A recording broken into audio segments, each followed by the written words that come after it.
YouTuber जानो सानदोंमोन रखरा बे प्रकाश नार्जारियाबो मा बुंखो मबाइलखौनो फानफिननोसैलां दाखालि बावैबो पिपिएफखौ बखिबाथाय अमा बेदर सेरसे मोनगोन होननायखाय पिपिएफखौ बखिबाय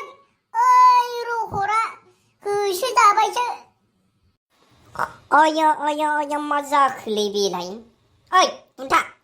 मा बखिलाबायबाय थाखो नोंलाय गावबागाव लोंना सिरि थां दान बुंबाय नोंलाय मा मिथिनो इउटुबार जानो होननानै एथ' दामिनि मबाइल लाबाय ओइ मिटआवबो थांनो हानाय नंखाया आङो इउटुबार जानो हानाय नोंसोर आंखौसो बे बायदिसिना बाथ्रा मोनो गाबनो ओंखारो गिलासथाम जालांबाय आं लोंनाया दिनै नोङो बायदिसिनासो बुंदों प्रकाशआ मा बुंदों आंनि बिखा बिख्लो गासिबो जोंब्लावनाय अर जुजाइनि अर रोहो खामदों नों मा मिथिनो लोंनोबा लोंहोगोनलै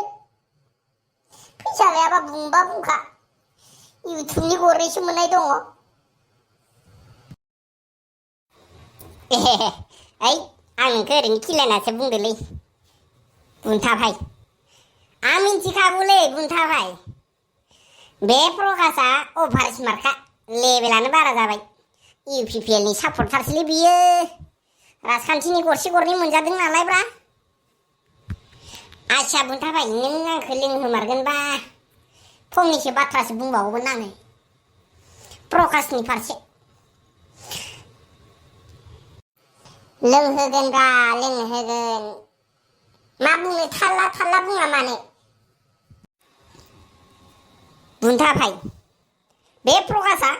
जाबायदि बाथ्रा बुंदों बेखौ गोबां रायजो राजाफ्रा गनायना लानो हायाखै आंबो गनाया नोंबो गनाया मा रुल दानायनि बेलाय गावथ' बे जेननायनि खोथायाव गैखायालै बुन्था भाइ आं बिराद दुखु मोनो आंबो बिनि साबस्क्राइबारमोनलै दाखालि बेफोरबायदि बाथ्रा बुंनायनि थाखायनो आं बिनि चेनेलखौ आनसाबस्क्राइब खालामबायलै बुन्था भाइ बिराद दुखु मोनो बेफोरबायदिबा